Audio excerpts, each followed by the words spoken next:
Eugene, Springfield, Lane County, Oregon.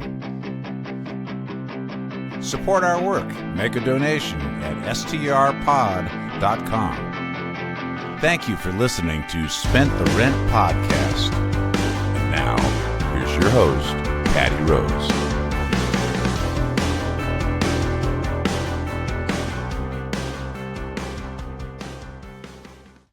I am your host, Patty Rose. This is Spent the Rent Podcast, episode number 257. The city of Eugene is reeling after shocking, or to many not so shocking, body cam footage from January was leaked online earlier this month, and it was involving a Eugene police officer who was speaking in a very vulgar, crass way and real blatant in the disregard for even being heard. He was on the job. He was talking to a former partner from a station in Utah. I'm going to play the audio, and then I'm going to have a guest on, and we're going to talk about it.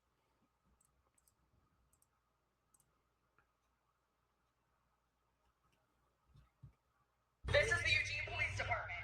You are engaged in an active riot. You are ordered to disperse from the area immediately.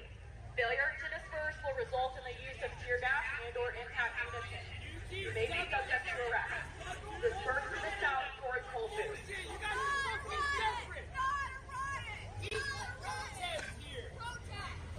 This is the Eugene Police Department. You are engaged in an active riot. You are ordered to disperse from the area immediately. Failure to disperse will result in the use of tear gas and/or impact munitions. And it goes back to what we were talking about as far as use of force and how some people became cops so that they can go prove they got big balls and they can go use force because they can't. Like Dinga. Dinga's got the biggest balls. And, you know, people were saying, no, don't fucking hire that guy, you know. Same thing that with Kirk, you know. Kirk. But did Kirk apply somewhere else? He told me he applied everywhere and got hired. Yeah, that's what I told him. Dude, there's gas everywhere. All these guys are unemployed. Oh yeah. And none of them give a shit about illegal aliens. You know what I mean? They don't know any. Who threw all that gas? You guys? I think it's like the Vortex guy. Oh, what's that? What is Vortex? Oh, they're here? Those guys are badass. Dude, there are so many times where she called him saying, do you know where my husband is? And dude, he would lay me out so much. Oh, he's probably fucking this one nurse. You know, you talk about domestic violence, dude. His wife thought he was domestically violent, dude. He was pretty abusive to her, and he would grab her, and he would do all kinds of, like, he would tell her all kinds of stupid shit, like, nobody's gonna want you. Who's gonna want you? You got 5 kids. You don't work. That's classic of domestic violence abuse. Hoover was doing the same shit, dude. He was like telling me about how he beat his daughter. That bitch, she's my daughter. You know, I chucked her up against the wall and slapped her face. But I bent her over my knee and isn't that why he got fired? They were at a campground. Weren't they at a campground and he got arrested for domestic violence? How the fuck did he not get hired? He told me the whole thing, but he told me what happened while we were working together.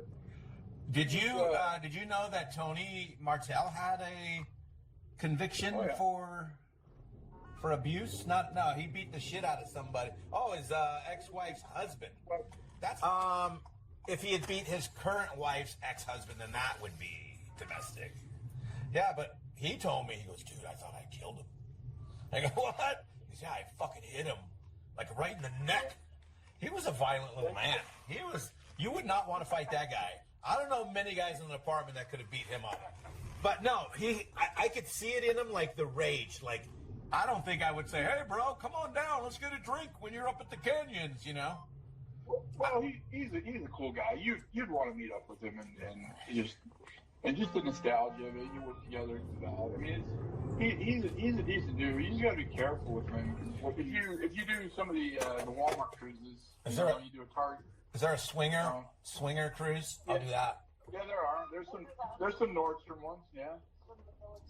No, there's just a lot, and if you pick a good one, you'll have fun. But the fact of the matter is, which one do the black people go on? Carnival? No, black people can't. They don't go on.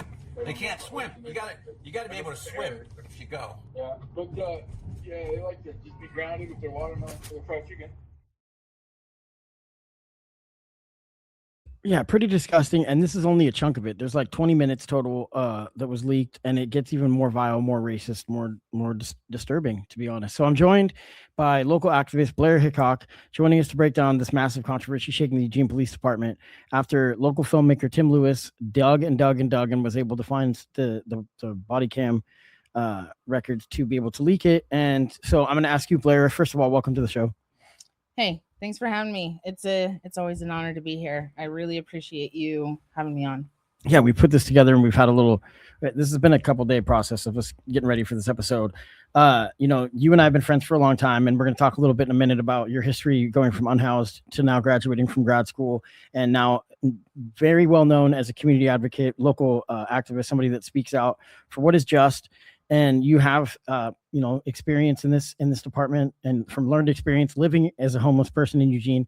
We're going to have you talk about that in a minute. And first of all, just thanks again for doing this. And I'm really proud of you for the work you're doing. You're about to graduate from college and grad school. And that's incredible. I'm about to get my it's so funny. I'm getting my undergraduate degree in marketing. And then my graduate degree that I start in the fall is in public administration. So business admin to public admin. It's super cool. And, we've been friends a long time. Episode 14 was when you were on. So It's really cool to see where you're at and know that I did it all for you. No, I'm just joking. It's all for you, man. No. Blair, you're amazing. And I love you and I'm proud MVP. of you. Anyway, so this is a very difficult topic because the Eugene Police Department is under, this scrutiny now because of this leaked body cam audio and video that was leaked of now former EPD officer Martin Siller. Can you provide a timeline of what happened? January was the body cam, and then go from there. Yeah, so there was a vigil that happened on the 27th of January, and the feds escalated, and it turned into a not ideal situation. So on January 30th, there was another protest that got declared a riot.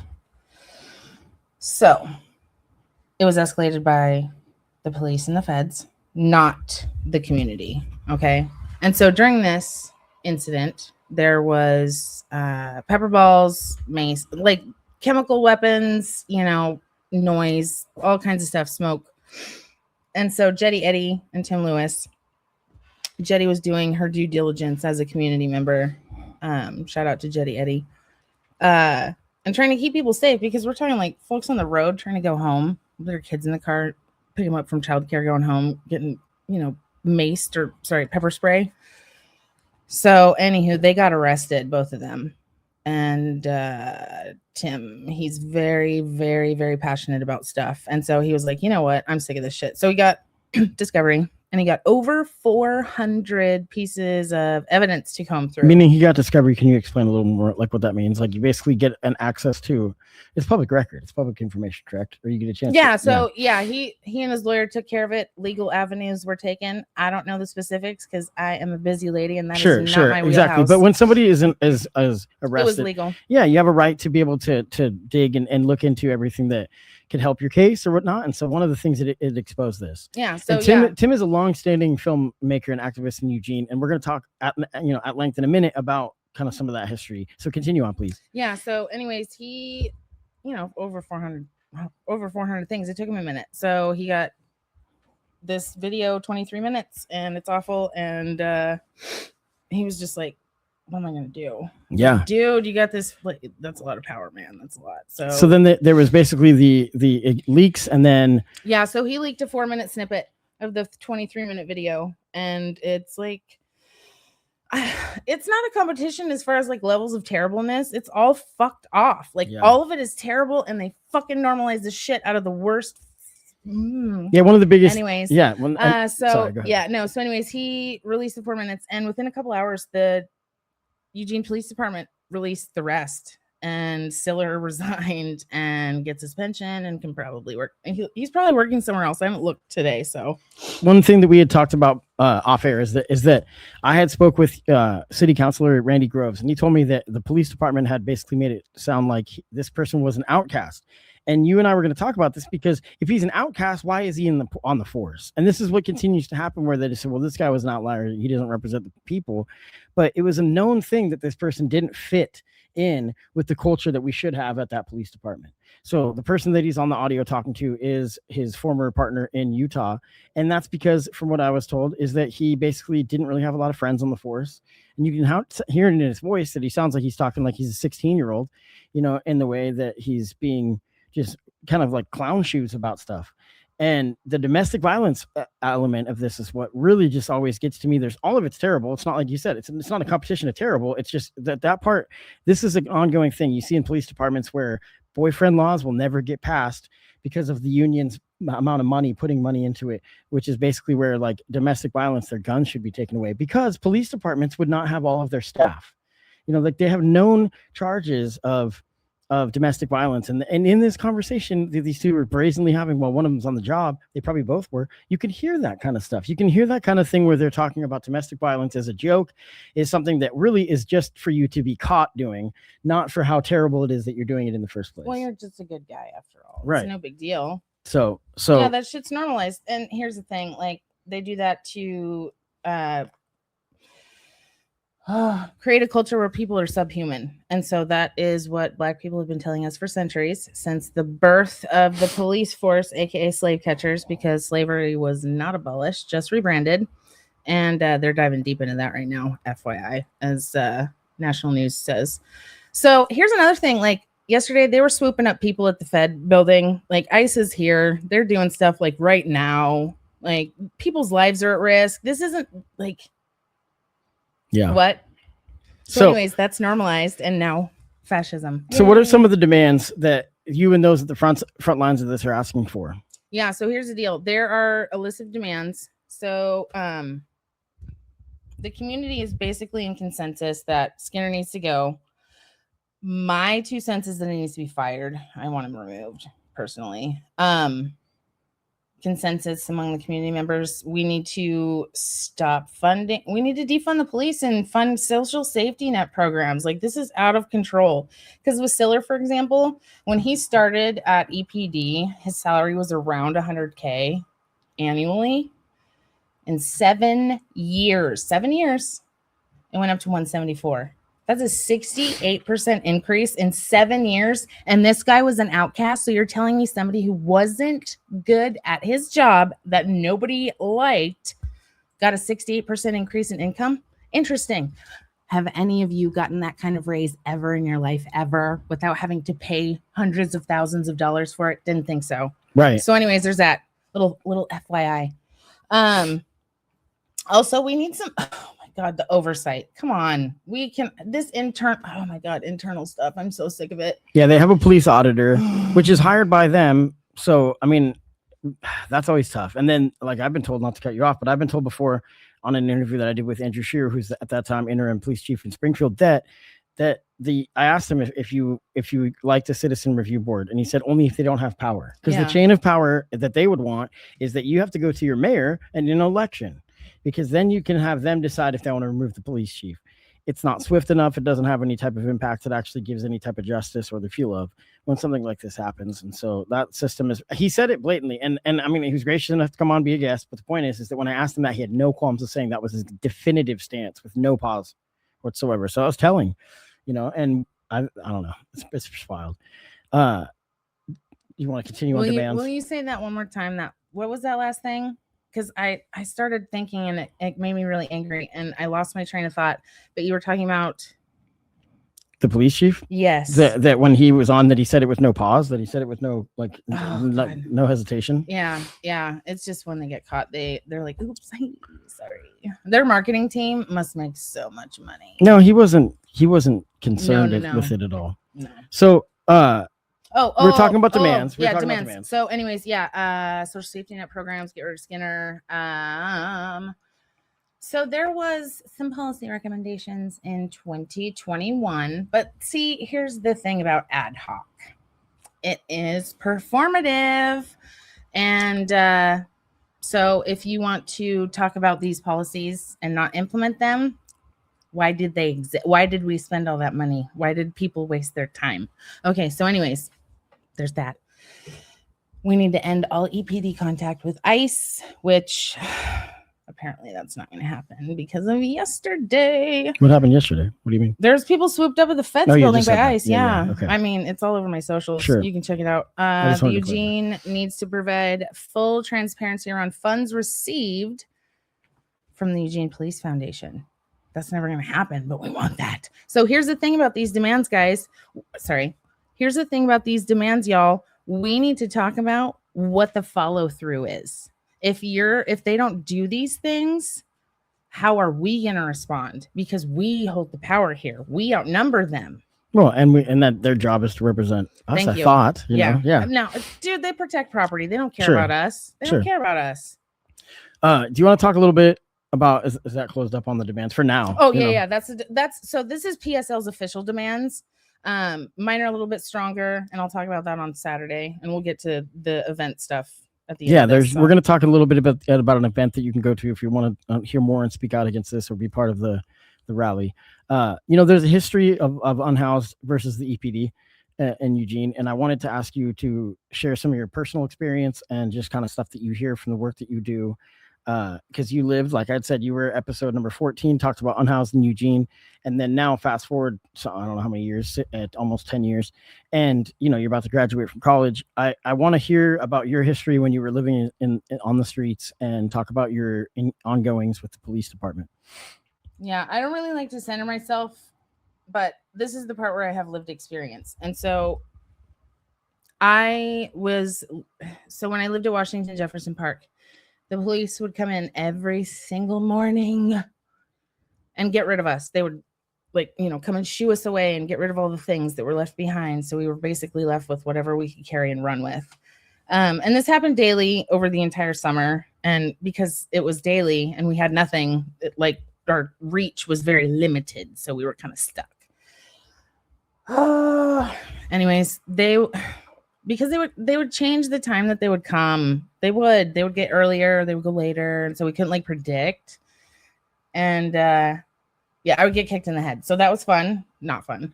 And it wasn't like a light little love tap. No, they would waking you up or just wake me up with a kick to the yeah. head. Good times. And with all the sexual assault that I experienced on the streets, and I tried to report it twice, did not go well. Never again. But it's not like the assault stopped. But funny thing about that, turns out a lot of EPD are fucking raping people, especially black women. Yeah, and it's there's empirical evidence to support this. Yeah, you said double-sided media. Talk about that article that's coming out. Double-sided media released an article yesterday where they're talking about off-site rest stops. And these are, specifically this one is Western Christian Center on Hawkins and 18th. And this is where Siller was headed to at the end of this video. And so these are places where they have couches and snacks and coffee and things like that, where they just go to decompress while they're on shift. They can nap. They can groom children, bring them there and rape them. They can groom women, bring them there and rape them. They can bribe people, bring them there and rape them. So anyways, it was basically like a rape factory and a bribe center.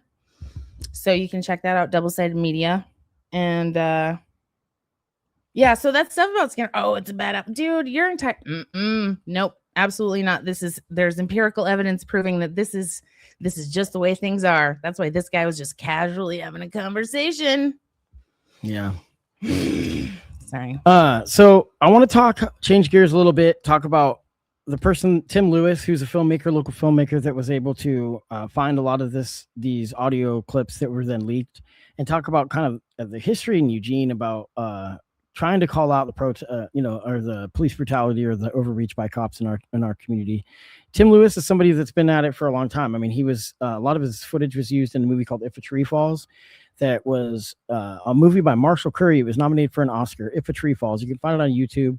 The full-length movie. I know I've watched it there a couple times, and it's something that I think people that are not from the area, or even people that are from the area that may be unaware, or to refresh you on it, the history of protests against police overreach or police brutality, that kind of stuff, in Eugene. And this one is a very good example of it. They were going to hang a tree or there was a tree in Eugene that was going to be taken down, and I think it was to expand a parking lot of some sort at the time. And people chained themselves to it, and the city told them after a certain amount of time they're going to take it down with them in it or not. So they did, and that escalated the protest into some ugly situations. Tim Lewis is somebody that was filming a lot of it, and his footage was used. He was interviewed in the movie, and he's continued on now with the advent of YouTube. He's continued on doing tons of local footage in a DIY style that really shows a gritty side of Eugene that people don't want to know about, don't want to think about, don't want to see. And I think he does it for multiple reasons. It's not always just protest. Sometimes it's just him and his buddies and talking about the love of life, you know, just the joy of being a human in this world and the opportunity that it gives us. And so there's a lot of stuff that you can see, that the wholesomeness of people that have very little, you know, as far as resources, but they have a lot in heart.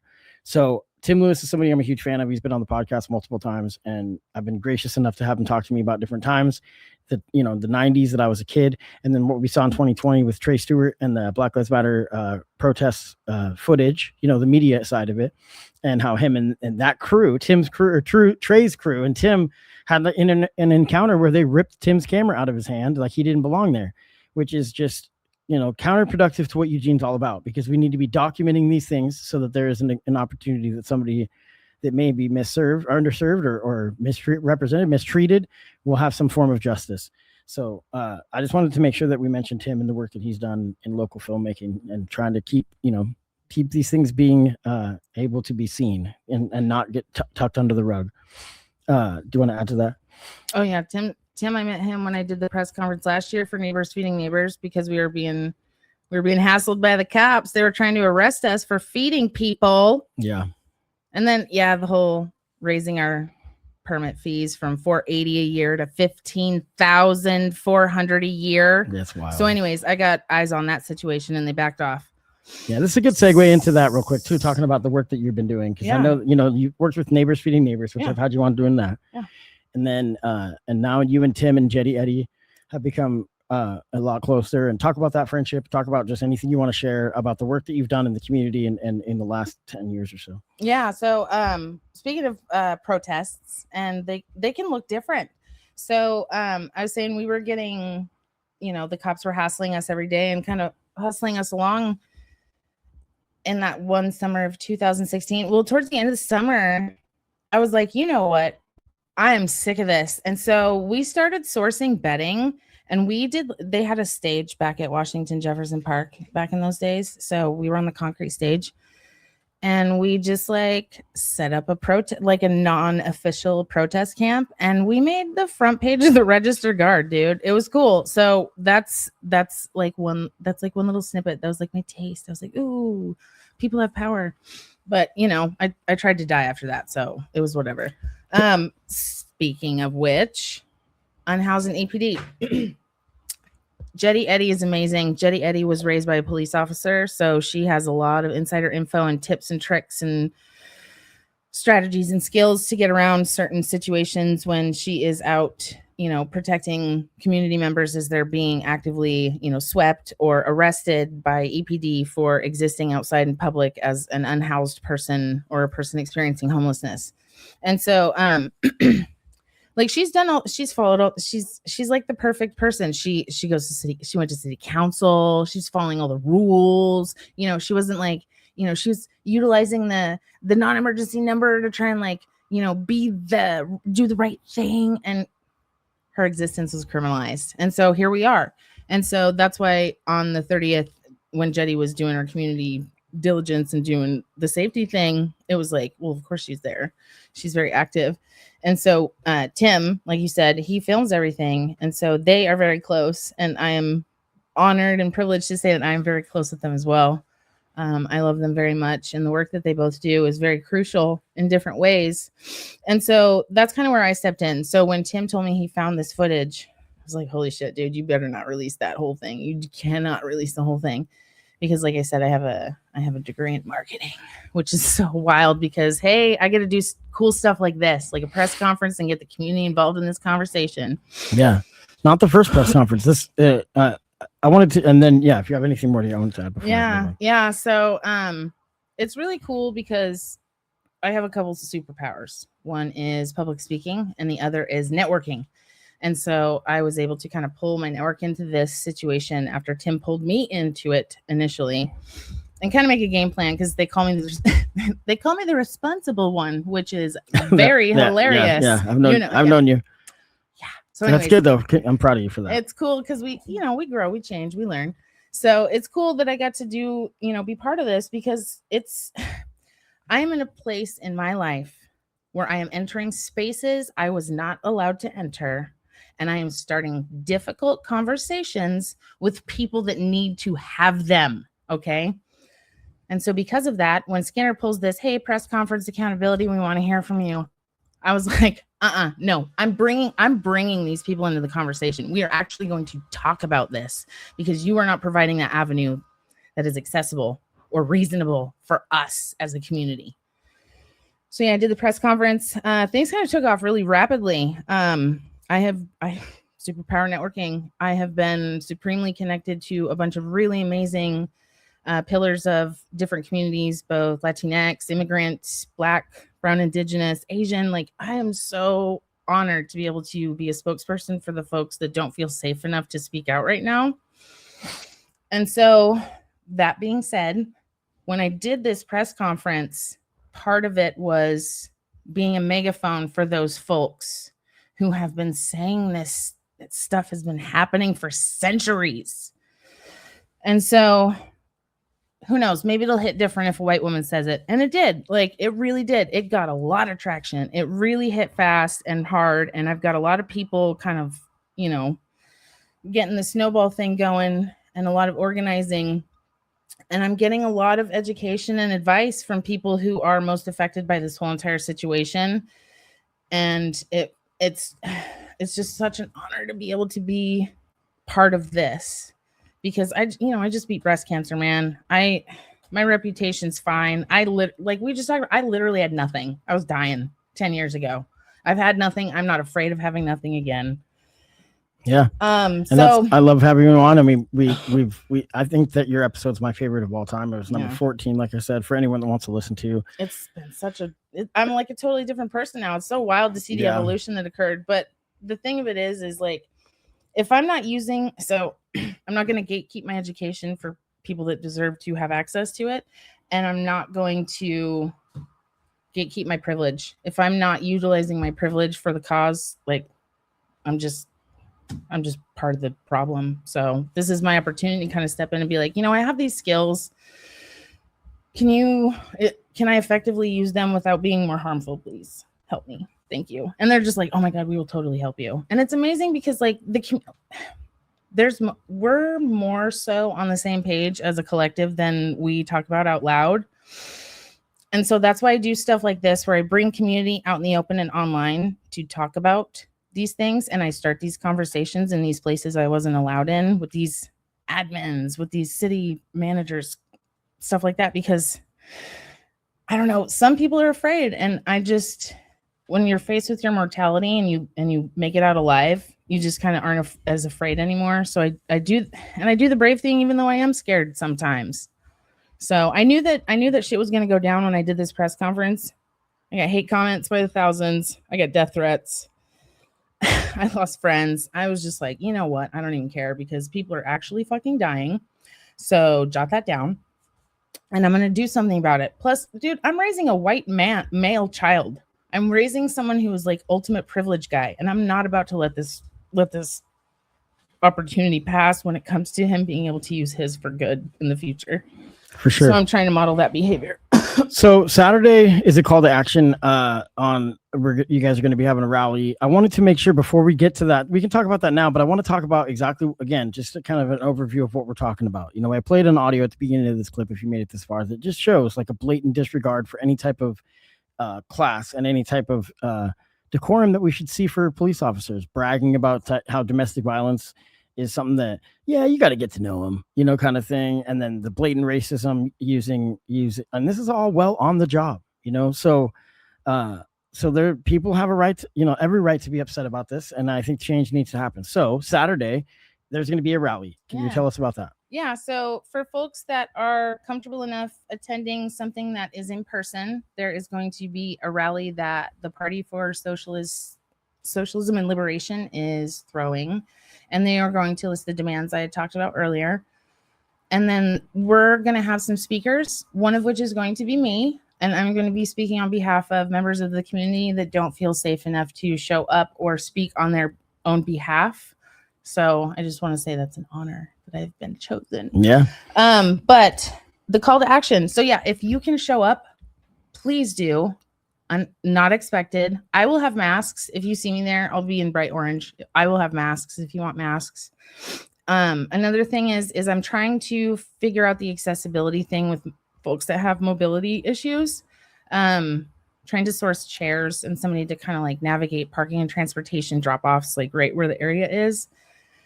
That being said, there are things that you can do that are part of this kind of like revolutionary act movement thing that's going on that doesn't involve you showing up in person to places you don't feel comfortable showing up. 1, awareness. Share the flyer. 2, have those difficult conversations. If it's Thanksgiving and Uncle so-and-so is being a jerkwad and being racist AF, just call him out. Make him feel shameful. Like, we got to shame these guys. It literally starts at home.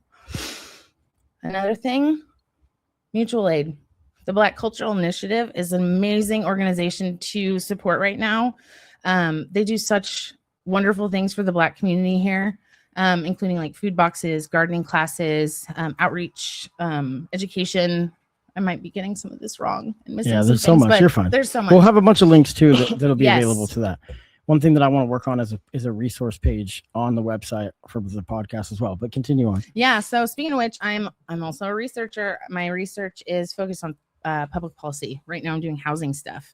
But within that, I have been able to source a bunch of resources so I can actually set you up with, I can probably just make a page actually. I should. That'd be dope. Because I'm taking the summer off. Sure. That being said, if you can't show up, mutual aid, spread awareness. Community, can we lean into community, please? Can we talk to each other? I told you that we're more or so on the same page than not.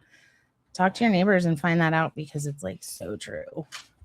Yeah, I mean, the time that I want to say right now with ICE, what's changed is that I felt like in the past, you talked about privilege, okay? Mm-hmm. And I've battled with this a lot on this podcast, times that I've had women on, I've had people in marginalized groups of, ethnic differences, whatever it is. And I'm like, when do I listen? When do I talk? Because if I have a bigger voice at a different time, and that's a different conversation. But the issue is that right now what we're seeing is if in the past, if you saw a situation, I've seen a personal situation of police brutality towards a Black person in Eugene. And I was like, what the fuck, dude? To the cops. And they were like, you want to join him? Straight up. And I could talk about that experience. That's not neither here nor there. I think I've told. Anyway, point is that we're in a position now where I don't know if I would recommend for people to stand up to the police in those moments because of the fact that you're being shot and whatnot. I mean, I don't know. You may have a different take. My point is that it's scary right now because ICE has shown that when someone wants to stand up to protect somebody, that their life is in danger. Not just like you will be arrested for getting involved. It's that you will be dead immediately. People are going to die regardless. Or some of us are going to step up. Some of us aren't, and that's fine. So here's the thing too, like, oh my God, what was I going to say?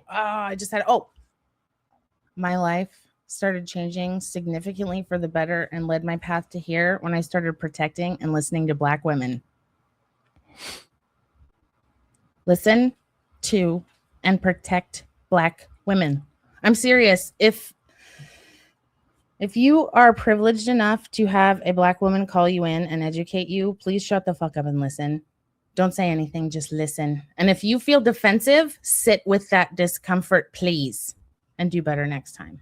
Anyways, that's something I wanted to say because seriously, there is a story that I'm going to talk about at the rally on Saturday regarding James St. James and an EPD officer named Christopher Drum that I think is really significant. And that incident it doesn't seem like it would affect things today for me, but it did. It kind of snowballed into this, hi, I'm here. I have privilege. Let me help. And so I am really, really, really, really thankful that I have the community around me to allow me to kind of step in situations like that. People took a chance on me and trusted me when they didn't have any reason to. And I get to do the same now for others. So it feels really good to be able to say that. Yeah. Okay. Well, Blair Hickok, thank you so much. Saturday, where is it at again? It's at Wayne Morris Plaza, noon on Saturday. And we're probably going to go for, at least an hour. I'll be speaking. And if you are a member of the communities that I was speaking of that do not feel safe enough to come to these types of things, and you would like something to be said to folks by me, a white woman, because you think it might hit differently, my DMs are open. Please tell me what you would like me to say. Let's talk about, I want to bring you into the conversation. You are part of this as well, because it affects all of us, and we are all part of the solution. So I want us all to be part of the conversation. Again, thank you so much for listening. Thank you, Blair.